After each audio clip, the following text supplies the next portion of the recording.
That is The White Parts of Her Tan. That is from our friend Brent Turner over at My Wicked Twin. Check him out on a record label, My Wicked Twin. That is a song about the dog days of summer, the white parts of her tan. And he used a lot of AI to create the visuals in that. And we're going to have him on the show at some point in time. And he can talk about the coaching methodology that he used to coach AI to create some of those visuals for that video. And that was just something he wanted to do as a project, aside from creating the music for it, the video. So he wanted to put a video together that utilized AI, and there you have it there. It's called The White Parts of Her Tan. So there's some AI stuff that's generated there, and it helps tell the story of the song, The White Parts of Her Tan, from My Wicked Twin. So check it out. Well, tonight we're going to talk about a bunch of stuff. I've put this over in the chat room, but I'm gonna put this up here for anybody who wants to join. Hey, Keith Hill, thanks for joining us tonight. Good to have you on board, buddy. Season 5, episode 32. Is the music industry broken? Well, we kind of know the answer to that one. What should change to make it better? What kind of changes can we make to improve outcomes for artists? What can artists do to affect improved outcomes for their music? Or is it all just doom and gloom? I like to believe that we can keep music alive in different ways and shapes and forms. And I'm all in favor of building a musical community that will do just that, so that people's music can live on irregardless of what happens in the music industry, or the so-called music industry, because I'll call it a so-called industry, because I don't even know really what you call it. It's just a messed up world of music that doesn't make a lot of sense to a lot of people. And fixing the music industry, some would suggest it takes a multifaceted approach, legislative changes, those kinds of things. Then you involve the government. I don't know. I mean, is that a good, bad, or indifferent idea to involve the government in something about art? I'm not sure. I have mixed feelings about that. So before we discuss that tonight, and I want to get into that and a whole bunch of other things in terms of what artists can do to monetize themselves, we will maybe be able to make some sense of this broken industry and, find a way through it. Thankful for people like Dean Boharnish, who is a regular watcher of the show. He's not a musician, but he loves music, and he loves live music, and he loves to support what independent artists do. And he pretty much listens to every artist, I think, that's on a record label. So finding those people that would follow you, and I watch him, on social media. It looks like he's, attempting to live his best life, which is always the best thing to do, is to live your best life. You get one shot at this, right? So try and make it a good one. So yeah, I mean, there's a whole lot of questions, maybe not so many answers, but there are some things that can change maybe to make things better. If you got some comments or some ideas you want to share, I'll put them up on the screen, and happy to open up a discussion about those things. Anybody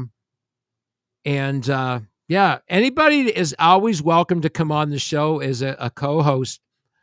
I fly by the seat of my pants. This is a non-scripted show, and that's one of the reasons I love doing the show with Sean McKenna, because him and I could ping pong off each other, and we could, chew the fat about a whole lot of subjects for an hour. Follow Brett Newski. Okay, you're going to have to let us know. Follow Brett Newski. Okay, you're going to have to let us in on that one. Who is Brett Newski, Bob? Hey, Joe. Joseph Roberts.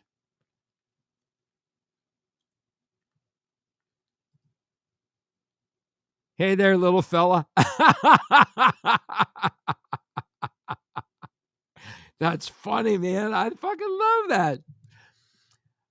So yeah, tonight we're going to talk about some things that right, wrong, and indifferent with the music industry. Before I do, I'm going to have a writer come on the show in the next little while. I got a couple of books that I'm working on. I'm looking through right now. This book is called "If I Could Remember: Bears and Brains in Caring for My Mother." So this is a woman who cared for her mother with dementia. Her name's Donna Costa, and the reason why Donna is important to me, and she came up on my radar, is that she is a member of the Helix family. She's Brian Vollmer's sister, and she's a published author. She's also got another great book here. It's called Out of the Woods. These are Voices from the Forest City. It's an anthology of short stories and poems by members of the London Writers' Society. So yeah, we're going to talk about these two books when we have her on the show. I support the arts. So those of you that don't know, oh, okay. AKA DC. All right.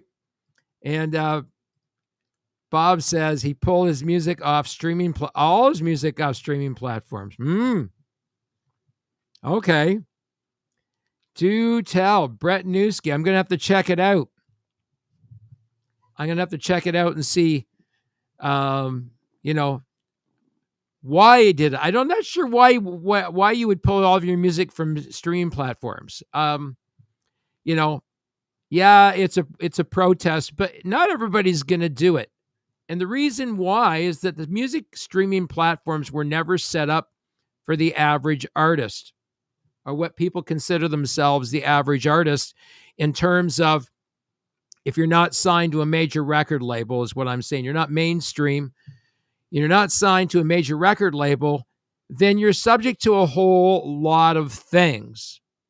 You're subject to contracts and all kinds of other rights issues that were issued to major record labels, and those were deals that they made with download and streaming services. Now, if you're a download and streaming service and you're going to start up a streaming service, you have to have a catalog of music or you'll never get any customers. So in order for, and let's backtrack a little bit, okay? So let's go back even further to the shutdown of Napster and LimeWire, and then we'll talk about that. I mean, everybody hated on Lars Ulrich because he went after Napster, but they were giving artists music away for free. Not even the rights holders were making any money. So there was definitely something wrong after everything went from, tangible product. I'm talking CDs and DVDs and vinyl records. Once we go from the analog world into the digital world, the music industry fell apart. They didn't know how to handle the world of digital. And along comes LimeWire, along comes Napster. It's a file sharing service that was designed for people to share files across the internet. Somebody got the bright idea, well, hey, why don't we just start sharing music? It's all there. It's all available. And nobody's policing it. Nobody's controlling it. So guess what happens? Yep, Napster goes live. LimeWire goes live. And you can download catalogs and catalogs. And I know people to this day who downloaded music from those services and probably still have them on iPods somewhere. Or on some download somewhere, because a lot of people were using LimeWire and they were using Napster. They come along and shut that down. Somebody says, oh, okay, we got to start up something that's legit. So Spotify, iTunes being the two biggest ones, they went to all the major record labels and signed deals with the major record labels to get their catalogs. So what you make as an artist is dictated by all those agreements, whatever those agreements are. And I don't even know if those agreements are available for public consumption. And all of those companies now, all the major streaming services are publicly traded services. So their loyalty is to their shareholders, because if the shareholders aren't getting a decent return on their investment, they're going to move their money to another portfolio, and they're not going to invest in Spotify or Apple or any of those others. These are all publicly traded companies. Okay. So this is, another version of where things kind of go awry, but don't necessarily go awry, because the way that those deals were sprung forward is that the rights holders are the ones that are going to get the money. The rights holders. So if you are a rights holder of your music and you're a rights holder of your master recordings, then you can claim 100% of your royalties. But you better be getting millions and millions and millions of streams, because the way that the remuneration was designed for these, they knew they would go broke if they gave away pennies per stream. They would go broke in no time. Okay. I have a friend way back who sold software. They developed software that a major banking establishment wanted to buy from them. And they said, oh, no, the software is not for sale. We just want a penny per trade. Those guys were multimillionaires within inside a few months at a penny a trade, because there were billions and billions of trades done on this software. This was a software designed for people like you and I to go online and do online investing. And they got paid per trade, a penny per trade. Well, at a penny per trade, Spotify would have gone broke, because their revenue depends upon their subscribers. If you don't have revenue from the subscribers, you're not making any money. So you need to sell premium subscriptions, and you need to make it viable for people to want to get premium subscriptions. And then, of course, the payouts are based on that exact thing. But last year, and I think we talked about this, about payouts from Spotify last year.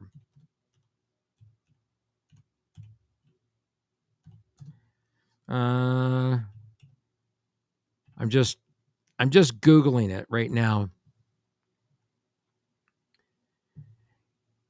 Yeah, so in 2024, Spotify paid a record $10 billion in royalties to the music industry. That was a record-holding amount of money. It was the largest annual payout in Spotify's entire history. So at like 2008 forward to 2024. This figure includes revenue generated from all artists, with nearly 1,500 artists earning over $1 million in royalties. So you had 1,500 artists who earned over $1 million. It's a tiered system, and it's tiered for a reason, so they don't go broke. If they go broke, there is no streaming service. And, yeah, you can monetize in all kinds of different ways. This fellow decided he's going to monetize on the strength of his live shows and merch sales. That's great as long as you're doing live shows and you're able to do merch sales. But if you're a recording artist, the only way people are going to hear your music is up on streaming services. Where are you going to get heard in 175 countries and over 160 markets? It just doesn't happen, by old standards. And like it or not, these are how these streaming services are paid. Are there some things we can do? Of course, there's some things we can do. We can advocate for legislation. We can lobby for new laws that provide better compensation structures. So the government's already involved in this. You're not asking the government to get re-involved. You're asking the government to get involved in something they already have their hands in. So lobby for new laws that provide better compensation structures for artists and ensure fair ownership of fan data. Cultivate fan relationships. So there's things that artists can do themselves. They can use social media to cultivate fan relationships or follower relationships, right? So if this guy is going to monetize on the strength of his live shows and merch sales, he might want to capitalize on using, if he's not going to use streaming services, maybe use social media to promote his works and sell his own, for a guy like that who decides he wants to make his music exclusive on one site and doesn't want to pay it out to a streaming service, will come to us. We'll pay you 75 cents on every dollar that gets earned. So, people can download off our website. You can download every artist's music off our website in high-res audio. In fact, we're going to be doing some cool giveaways and some great deals on digital downloads, whole digital albums for $5, where you can download that in high resolution audio. And it's the highest quality that you're going to get on a streaming, on a streaming platform, without having to sacrifice disk space on your computer. If you want larger files, we could probably work something out. We will never give away Wave Masters, but we would be willing to, probably do 16-bit. Definitely could do 16-bit, so that's CD quality for anybody that's interested in that. But, you can tell the difference, too, by the artists that are producing music. And I've been trying to get Zygmunt on the show. Want to talk about that, about that kind of production. Siegfried Meyer. I want to have Siegfried Meyer on the show. We want to talk about music production and sound enhancement. He's doing a whole lot of analog recording now using SSLs, analog boards, and he's really digging the whole analog sound.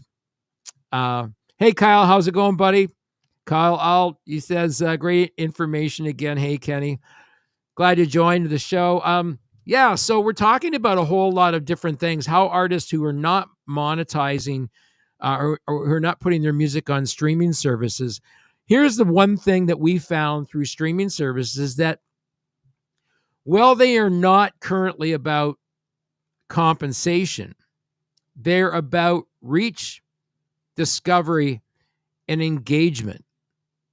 And that's one of the things we're noticing with artists who have got larger catalogs of music. We've had moderate successes. Right now, we not long ago released an album by Brother Leeds from London, Ontario. I think it's hitting about 250,000 streams, and it's still climbing. And that's really cool when you see that happening. And the interesting thing that's happening about that particular album, that album's success, is that they have now a regular group of monthly listeners, and their largest platform use of anybody. And this is where analytics come in handy, okay? So this is one of the things that our artists get as the benefit of joining an independent record label.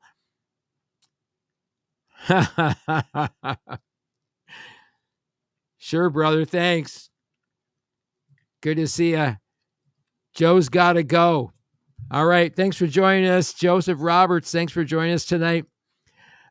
So when you think about what's happened in the music industry and how the fact that the payouts don't support non-mainstream artists, When you start getting up in the millions of streams or 250,000 streams, you start seeing some revenue coming in. And we're seeing that correlation happening in real time. And that's the great thing about having those analytics available to you in real time. And that's something that I examine for all of our artists is what, kind of literally what's going on with their music, who's interacting with it, where they're interacting with it from. And I can go there almost any time and provide those analytics. And those analytics inform things like marketing. They inform things like what markets we're going to go after. Are we going to try and get playlists in this specific country over this specific country? And there are different countries that offer different levels of payouts. And we see that reflected in the tiny fractioning audit reporting of our accounting system. So we can actually see in real time individual streams and where those individual streams are receiving the greatest amounts of revenue. Now, if you're after revenue solely, then you would target those specific markets because you're going to increase your revenue probably by 20%. And that's significant over the long haul. Remember, streaming services for independent artists who are either devoid of a label or just independent on their own, you're going to have a much harder time finding that target audience for music because you don't have the money to spend on advertising and all those other things to push your music out in front of people and to hire PR firms to push the hell out of your music and get it in all these different places. So what we do with those analytics is we start looking at what markets we can exploit and what fits the artist's desire in terms of, what motivates them the most in terms of wanting to publish their music digitally. And when I talk to artists, they realize that the digital streaming services is not going to provide them a paycheck. They're more interested in reach and engagement, getting the music out in front of as many people as they can. If at some point in time it renders a payback, they're at a point in their lives, well, great, that would be a great thing to happen. But we're not doing this with that expectation. So once the expectation has been lowered in terms of, what I expect to get out of this, then when something good happens, you're pleasantly surprised, right? So as I said to the guys last time when I had them on the show, this is Brother Leeds. I said to them on the show, and this is not giving anything away. Let me see here.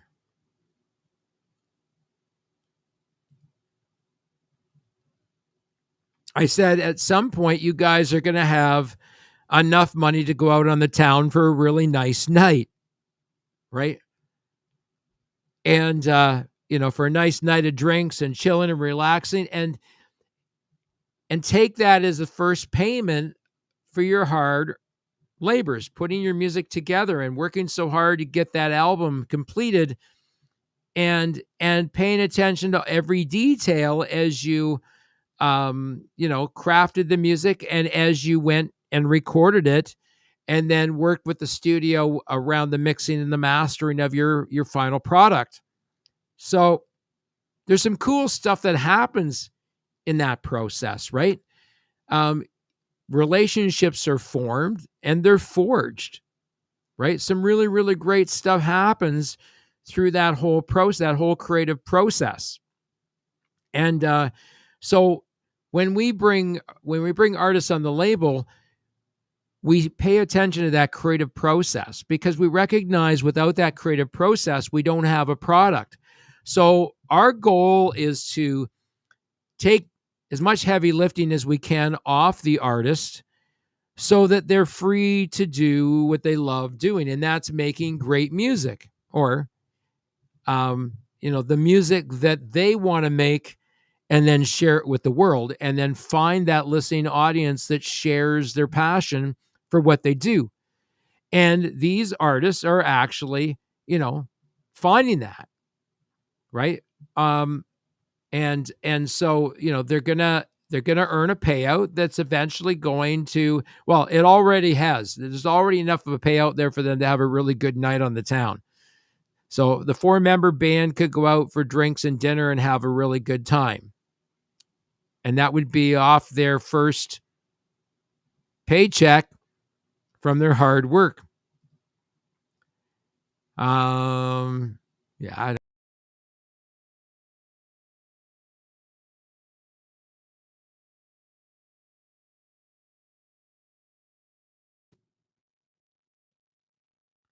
Well, that was weird. That was weird. And I don't know if I lost everybody or not. Looks like I lost everybody. I'm not sure what happened. I'm not sure if I'm even live now. So you're gonna have to tell me. I'm gonna go back down to the chat room, and Kyle, if you're still watching me, let me know if I'm still live. Something happened there. I closed a window, and it wasn't the window I expected it was going to close, which was so bizarre. It actually closed the window for the live streaming service. So I got to look here and see if I'm still even live.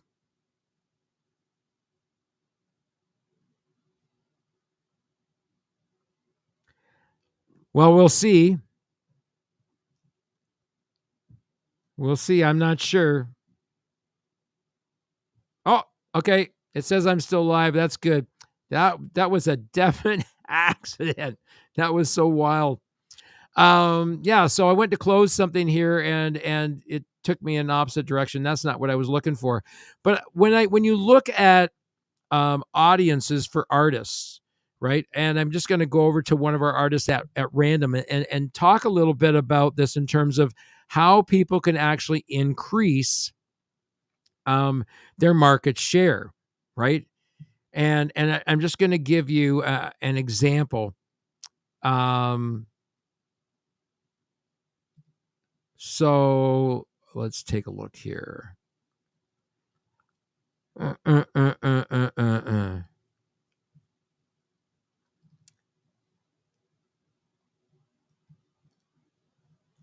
So I'm just looking at the artists on our roster and looking at audiences, because I think that's really important. When you look at audience, what is happening there and what are you seeing happen as you get the analytics back? So this is a way, if artists are thinking about growing and they're looking at adding different aspects to what they do, here's something to pay attention to.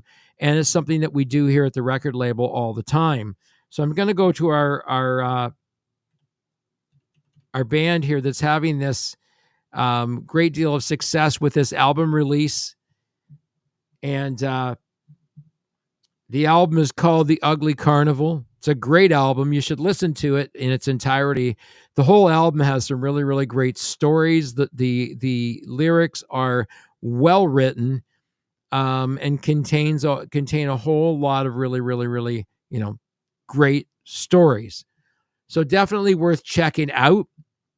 You should go, wherever music is sold. If you're, on iTunes or Spotify, go to that streaming service and download the album, and or put it in your regular listening playlist, because and create some playlists. Add some of our artists to your playlist. Here's another great thing: if you're a member of Spotify, create a playlist and share it.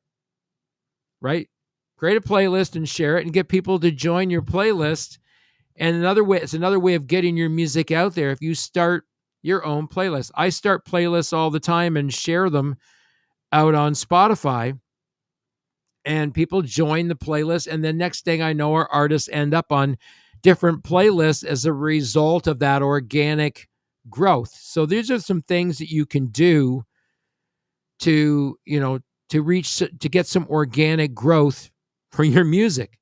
And it's not, terrifically hard. So is the music industry broken? Yes, it is. Are there things you can do to fix it? Yes, there are some things you can do to fix it. So, let's go back there again. Let's look at these questions here. What should change to make it better? Well, I talked a little bit about, the government's already involved in it. So advocate for legislation, lobby for new laws that provide better compensation structures for artists and ensure fair ownership of fan data. Cultivate fan relationships. We talked about that. Embrace new technologies. Explore AI tools for creative tasks and marketing. So there's some things that AI can be used for good in terms of being able to utilize tasks for you, for marketing and all that other stuff that you don't have time to do. The idea of AI was that it was originally designed as a tool to help us, not to replace us. And this is why, I did those last 2 shows on AI music. Is it really music? And I say it's a different kind of music and it needs to be disclosed. Diversify your revenue streams. Look beyond streaming and explore merchandise. Here it is. Bob mentioned it. Live events and premium fan experiences to generate income. Premium fan experiences. Well, one of those premium fan experiences might be, one of those things could be, how about, I don't know, pressing vinyl and selling vinyl at your live shows. Better yet, have it signed by all the members of the band that were on the album. Everybody's got something that's a nice little takeaway. And maybe in the first 100 units, you don't make any profit. You sell them at your cost. Blow them out the door, get people liking it, and then hopefully people sharing it.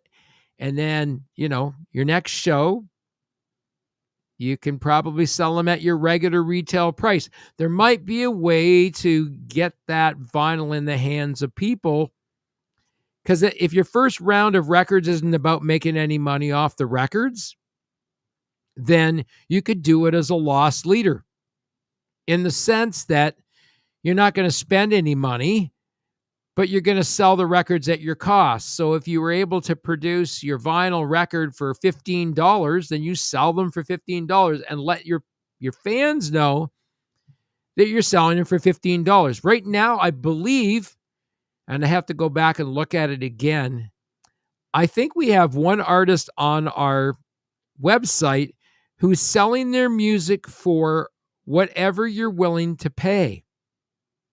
So you can go up on our website and you can listen to every track in its entirety before you download it. So, why not go there? IndieTunes.com or IndieTunesRecords.com. You can go over there and you can listen to any of our artists' music for free off our website. And then if you like it good enough, you can download it for $1 a track. If you're in the US, you're going to pay 73 cents for, no, not even 73 cents, right? Maybe, no, you're going to pay like 67 cents or something like that. 67 cents American or something like that to make our dollar Canadian.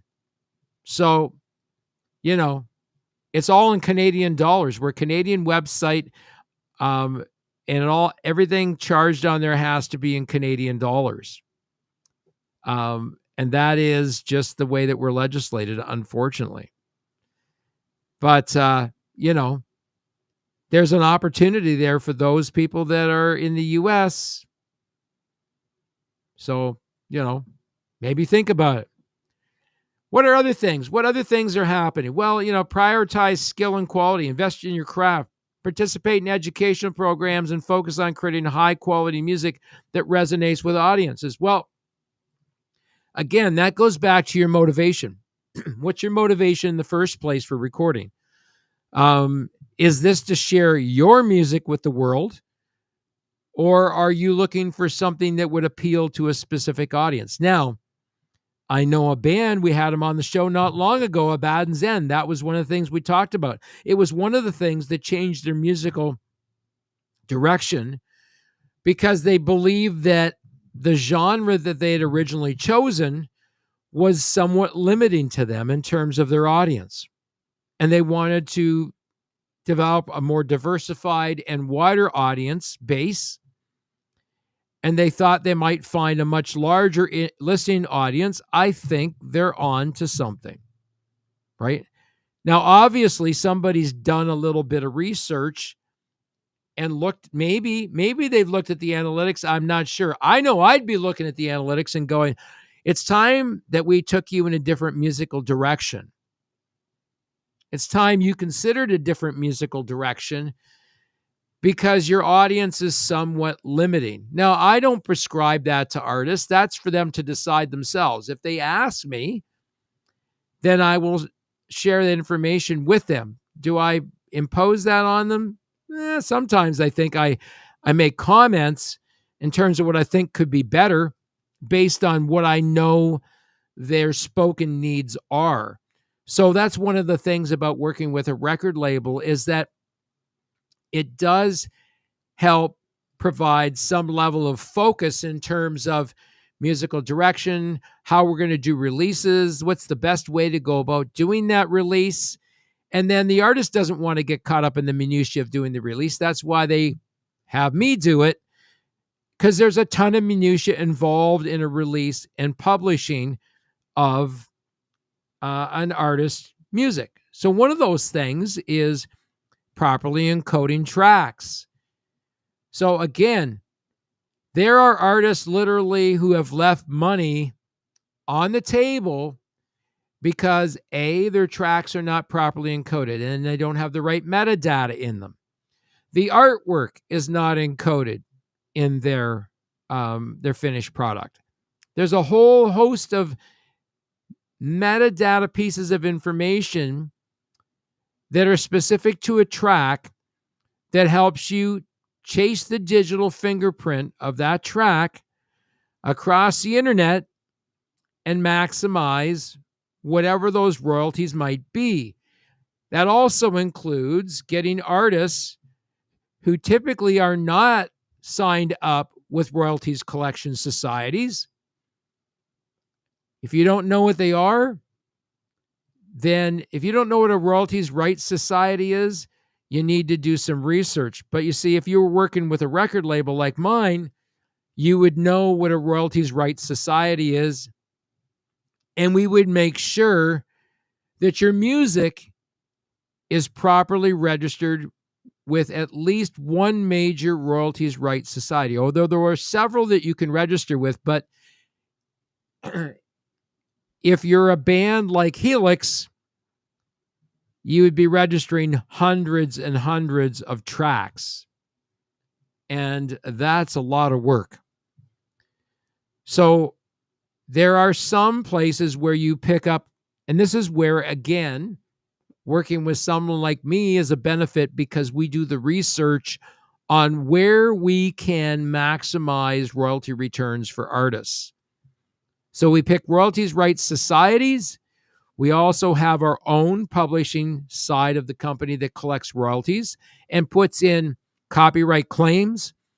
So tonight, I played The White Parts of Rattan at the beginning. If you can get a chance to watch the video, please go back and watch the video. I'm actually going to post the video on our IndieTunes Records page on Facebook, so you can watch it in its entirety there. And who knows, maybe we'll make some ad revenue off that puppy.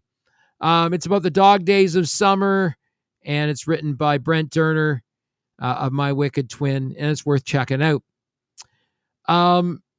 So those royalties can come back to you in many ways, but you have to be properly registered. Your repertoire needs to be properly registered, and your written works need to be properly registered.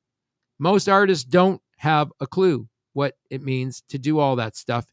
And as I always say to all the artists on the label, sometimes you guys are like herding cats. I mean, literally, but that is where I have a strength that helps them, and they provide an excellent product for me to work with. So it becomes a bit symbiotic in terms of that whole process.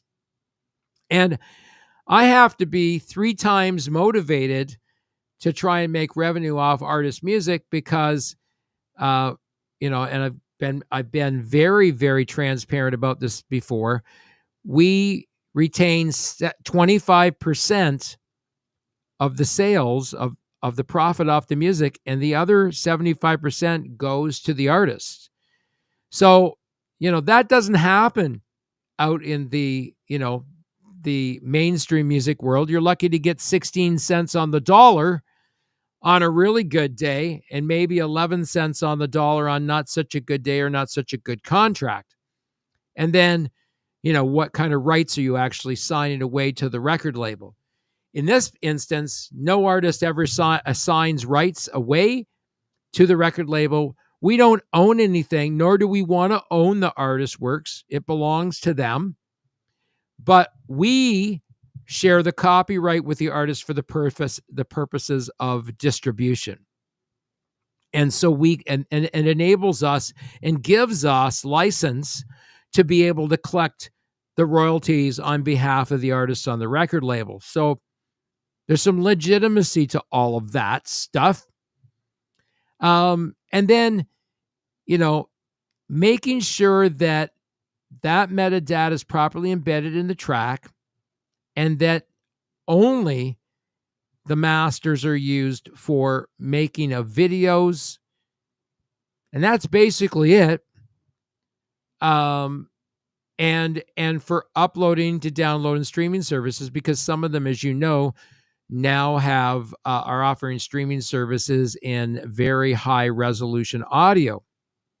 I believe Apple Music being one of them, where you can listen to it in whatever format it's uploaded in. So we upload all of our music in 24-bit WAV files. And so if you're listening on one of those unrestricted services, and that's why some people listen to them, because they support the high resolution audio that's uploaded to the streaming service. So if you upload in, 24-bit, you're going to be listening to a WAV master and not a compressed file. You're going to be listening to a completely uncompressed music file. Now, that's pretty unheard of, and that's one of the benefits of streaming services, that you can listen to the actual WAV master as it came out of the studio and the mastering lab. You're hearing the very best, and there's a marked difference between it and, say, 320 kilobits. 320 kilobits and CD are pretty, you got to really, really have a discerning ear to hear the nuances in there.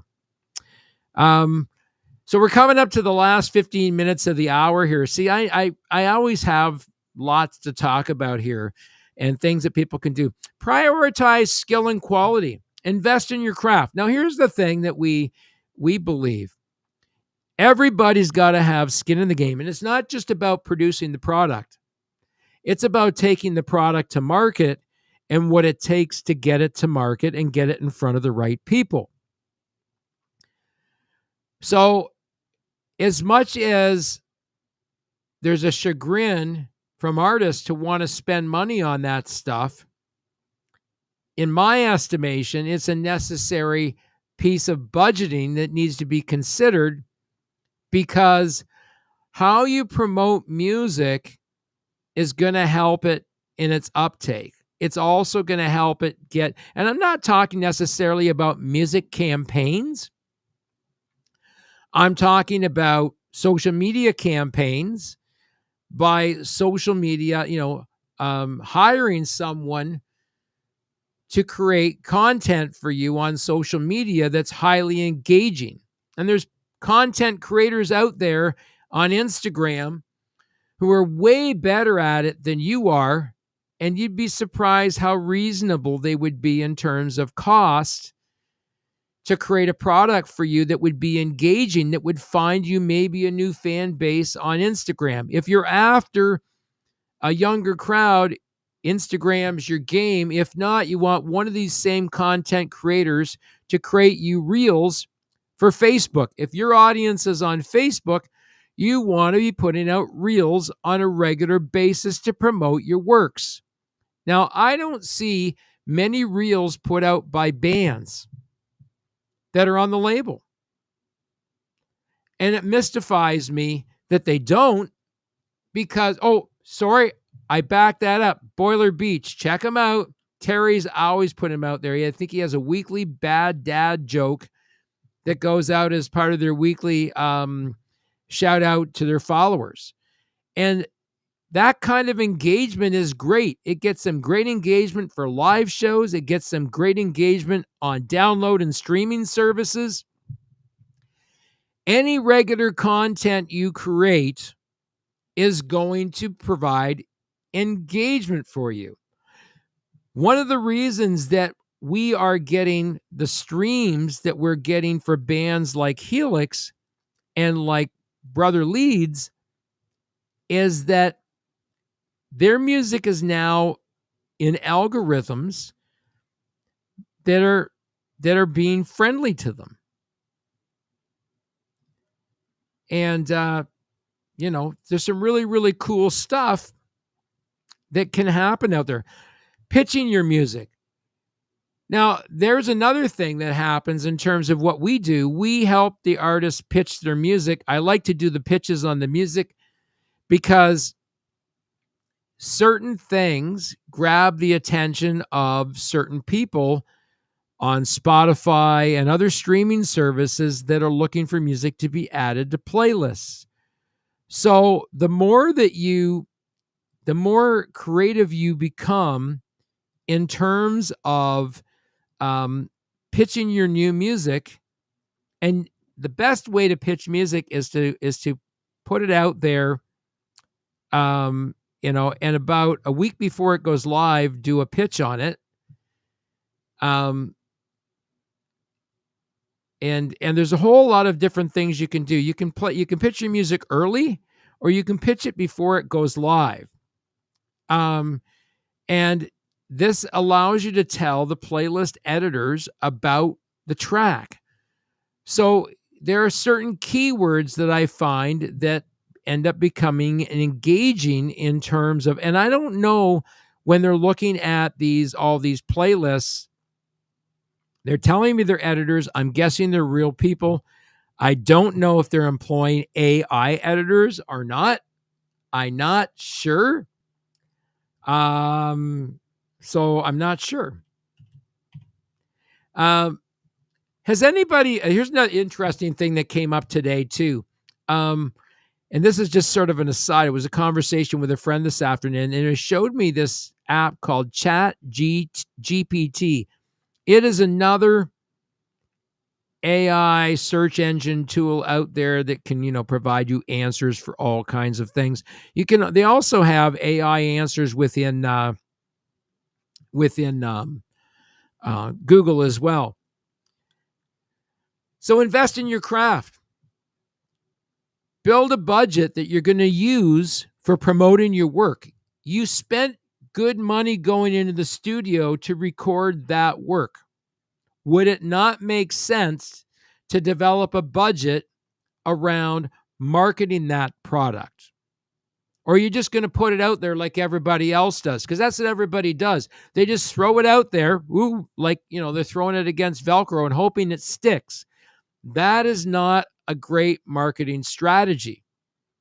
You need to find a way to capitalize on people's attention, because people's attention span is about 18 seconds and they're on to the next. If they don't like what you're saying or like what you're doing, and it's the same with these live streams, right? Somebody will get bored with what I'm talking about because maybe it's not relevant to them, and that's fine.